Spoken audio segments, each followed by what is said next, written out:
तीन छत्रपतींचा मृत्यू पाहणारा औरंगजेब बादशाह महाराणी ताराबाई यांच्यापुढे लाचार झाला। राजाराम राजांच्या मृत्यूनंतर औरंगजेबाशी सामना देण्याची जबाबदारी महाराणी ताराबाई यांच्यावर पडली।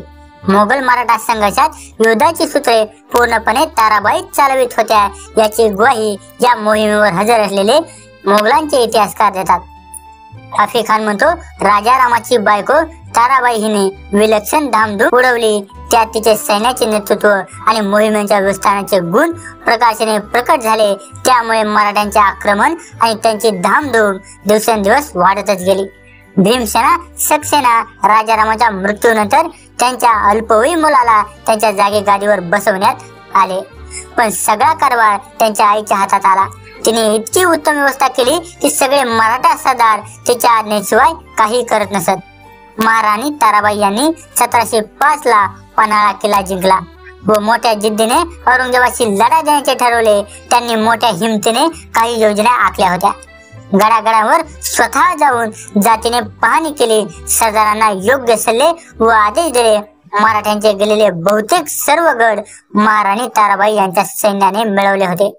सातारा, पन्हाळा, विशालगड, सिंहगड हे काही काळ औरंगजेबाकडे होते।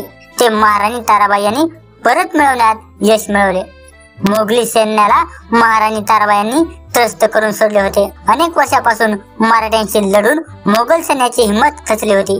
औरंगजेबाच्या हेकेकपणामुळे बळी ठरलेले मोगल सैन्य खचले होते।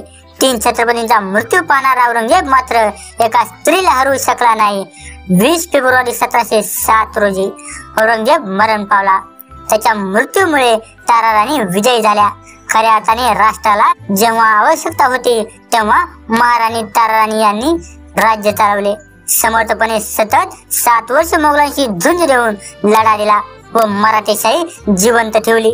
महाराणी ताराराणी या महान व्यक्ती म्हणून इतिहासाच्या पानावर चमकल्या। त्यांनी आपल्या जीवनात अनेक चढउतार भोगले।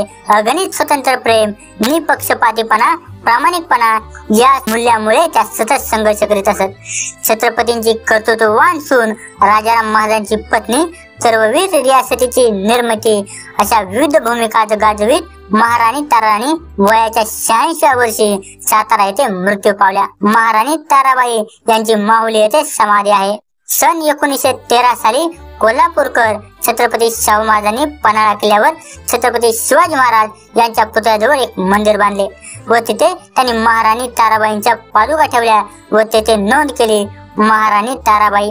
कोल्हापूर राज्याच्या संस्थापिका महाराणी ताराबाई साहेब यांना विनम्र अभिवादन। पराक्रमाच्या परंपरेला मानाचा मुजरा।